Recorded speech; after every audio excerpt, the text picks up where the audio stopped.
Let's get into getting our first development right. Fergus, tell me some of the things you look at before you buy, say, a 3-lot subdivision.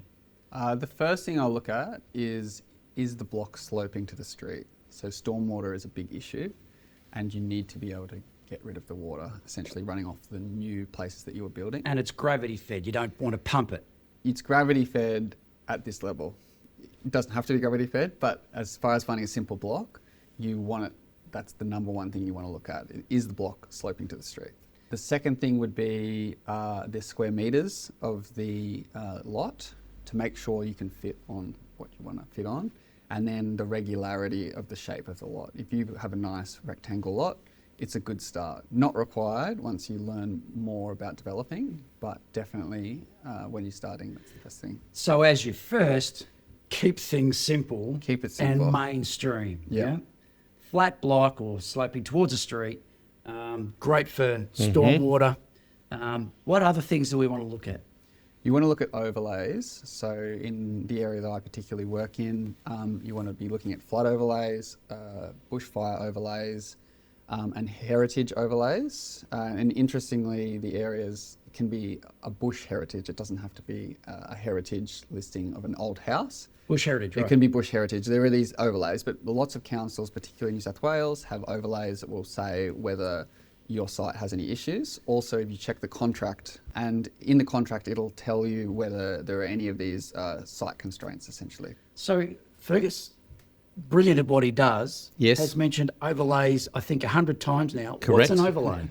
So an overlay, Brendan, is this. When you look at the planning scheme, it's really a layered document. The first thing that you see are the zones. Within the zones are planning scheme overlays. So it's a way or a mechanism to get even more control around your zones. In Victoria, there's zones, schedules to the zones, which is another layer of complexity, and overlays. It's a way for the planning schemes to control extra things. So in an area where there's lots of vegetation, you're more likely to find a vegetation protection overlay. So what Fergus has said is exactly right. To mitigate your risk, don't be a pioneer, as you keep saying. Yeah. Make sure that the block doesn't have the things that are going to cause the problem in the first place. So make sure there are no trees on the site, or very few. Make sure that the site's well connected. You're not going to have to spend big dollars to bring the infrastructure in. And make sure that your neighbours' buildings and their secluded private open space aren't going to be impacted by your design. Interestingly enough, you were talking to me earlier about a project whereby there was a sewer line that was missing, and you had to build an infrastructure or something around that. I did. I did not check out the way the sewer was going to be connected from the very beginning. And boy, have I paid the price. Yeah. Even with my experience, you need to be someone who can surround yourself with the right team and ask the right questions so that you mitigate the risk. I wish I'd done that earlier because I would have saved myself a lot of money. The upshot was the sewer didn't run where you thought it did. Correct. And you had to then put that infrastructure in place at great expense to yourself. Yes. In order to be able to have sewer on site. Correct. And if you walk into a site blind thinking that all the services are freely available and I can access them all, and you don't check things like that, then you set yourself up for a cost that you don't see. Yes. There is a process associated to getting the block purchase well prepared before signing the contract. Absolutely. And we call that due diligence. Yes. How do your contracts for due diligence work? What do you do around that? I send an email out to the 5 different professionals, which is the civil engineer, the water coordinator, which is the person who addresses sewer, the architect, the town planner, and my surveyor. Then they will give any sort of feedback from the risk from their perspective. The town planner might mention that there's a fire issue. The civil engineer might mention that there's a flood issue. Right. And these things that can be mitigated, or that the site's out. But knowing that in advance, you know, okay, if I've got these boxes to tick off and there are problems that I need to face, if I minimise the problems on this site, I have a greater chance of getting it through council quickly, efficiently, and get the profit faster. Yeah, I have a spreadsheet with about 30 things to tick off for every site. Oh, brilliant. Yeah. So the due diligence period, so you're from New South Wales, and the process of purchasing a property in New South Wales is different to the process of purchasing a property in Victoria and in South Australia, for example. In Victoria, you have the ability, and South Australia, you have the ability to get a due diligence clause or to get a period of time prior to you going unconditional. Yes. So the process of purchasing is you maybe submit an offer and it gets accepted.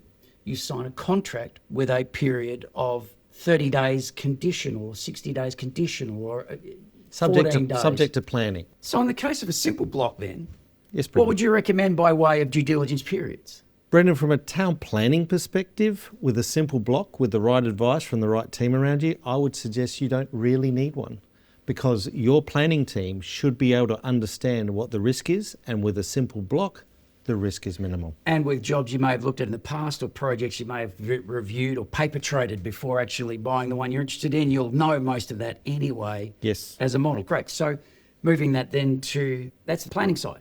The non-planning side, the complete picture, how long would you recommend people take a due diligence period of before buying? I would request a 10 business day cooling, 10 business days. cooling off. 2 weeks. 2 weeks, that's typically the longest they'll give you without any pushback. This is the real estate agents. You can just use that time period. I recently got a 21-day cooling off, and that was because of a funny stormwater issue, but typically they'll only give you 10 business days. So other than a flat block, other than getting the councils and checking all the council stuff, what other things do you look for to make sure that there's money in this deal?